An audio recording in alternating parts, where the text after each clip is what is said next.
And the company is just always conducted themselves as great citizens. They've been astute in going forward, and when the other companies can never match them because of the tremendous amounts of money they spend on research and development.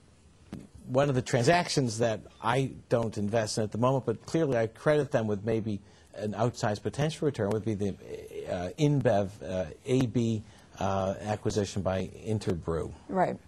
They came from a small heritage, small brewery in Brazil 25 years ago to the point where leading into this great financial crisis, they ended up buying the biggest and most profitable brewery in the world.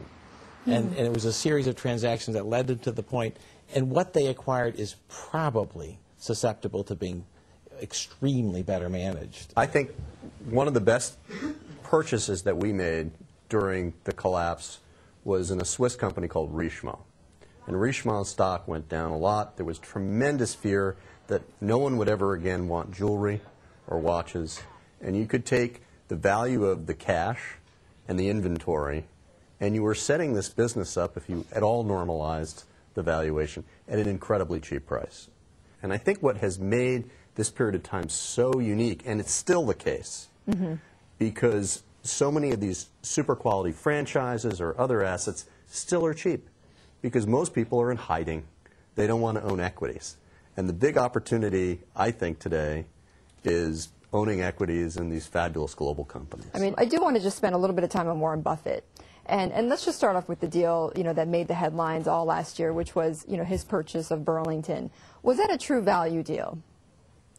Well, I like trains. And so, I mean, it's really, I think what he said, what Buffett said publicly is, he paid a full and fair price, and he has a very long-term time frame. I think their challenge is how do they put out large sums of capital with almost no real business risk forever.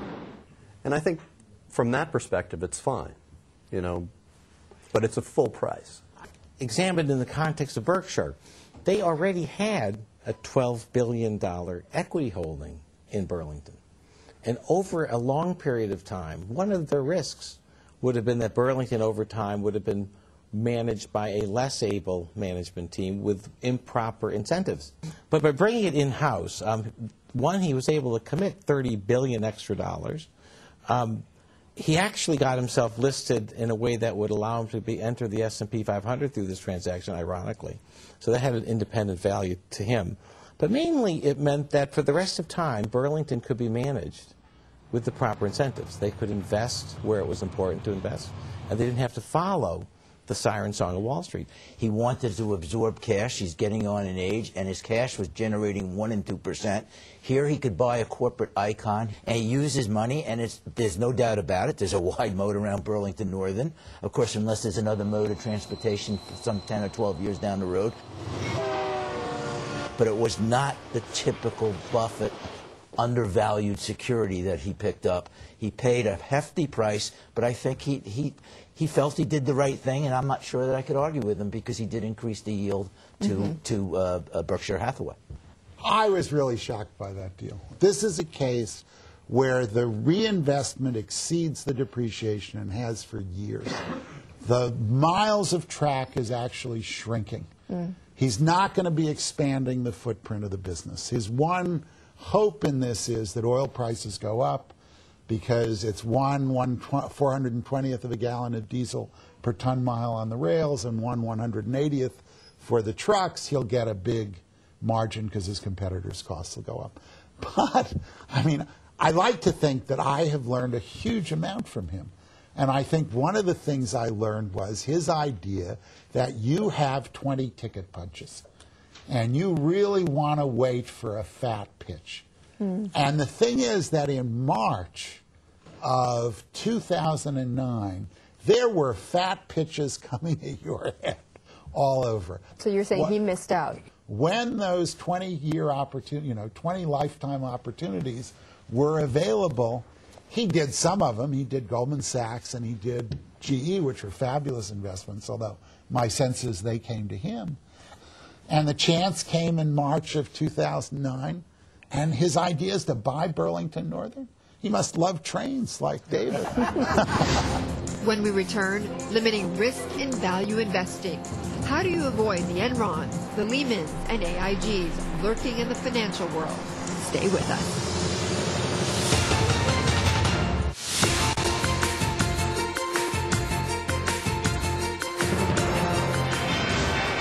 For value investors, it's all about picking the diamonds in the rough. But what if those diamonds turn out to be fake, like the energy company Enron a decade ago? Or what if, like AIG or Lehman Brothers, the company's underlying value disappears? It's very important, if you're looking for a margin of safety, to understand how to read a balance sheet, how to read footnotes, how to understand assumptions so you can get to recurring free cash flow. Enron, I mean, if you looked at their free cash flow when they were at the height of their game back in 2000, I mean, you could see that they were generating no free cash. And in fact, if you went into the proxy statement and you read page 99, because I'll never forget it, there was the chief financial officer disclosed, okay, that he was a general partner in partnerships, and it was disclosed, by the way, if you went and read and dug, and that he was a partner in partnerships that were in direct conflict with the company. That was a Hall of Fame disclosure. I think that companies that are fundamentally conservative in their approach, they have a good balance sheet. They're not using leverage. And oftentimes, if you find that the people who are running the company have skin in the game, and it's not that they were given it, they weren't given their stock and options, but their sweat equity. People behave a lot differently when it's their money. And if, a lot of the big frauds have been people who wanted to go make a big killing and move on. If it's their dough, whether they're based in the U.S., Switzerland, or in the Far East, they behave differently. And I think that's really important. But sometimes when you have skin in the game, you also manage it poorly, right? I mean, there's cases like that. Betty, I'm with you on that. I mean, what we're always looking for is bargains. And bargains are not going to be in the window of the finest shop on Wall Street with a certified public accountant standing next to the diamond telling you what it's worth. We are always, to some degree, looking at diseased companies. And the critical thing is to understand whether the disease is terminal, as in the case of the banks. And that's why avoiding leverage, which will convert a temporary loss into a permanent loss faster than you can blink your eyes, is critical. But it's also that you want to be willing to look at things that are really potentially very unattractive. I think what you want to focus on beyond the economics is things that outside Italy they can't lie about. So that, for example, dividends and buybacks are things that they can't really misrepresent because there's another side to that transaction. How much cash they have, again, outside Italy and Parmalat is very hard to misrepresent. And their debt, because there's another side to that transaction. If he's increased the sales from $8 billion to $26 billion, and basically what's left to invest is 16 cents per dollar of sales, those are numbers that, from an economic basis, you can rely on, and that's a very good number. You're looking for consistency, but you're also looking for numbers that you can prove. One of the lessons of 2008, expressed to me by Seth Klarman, who's a noted expert investor of great standing, said you can't avoid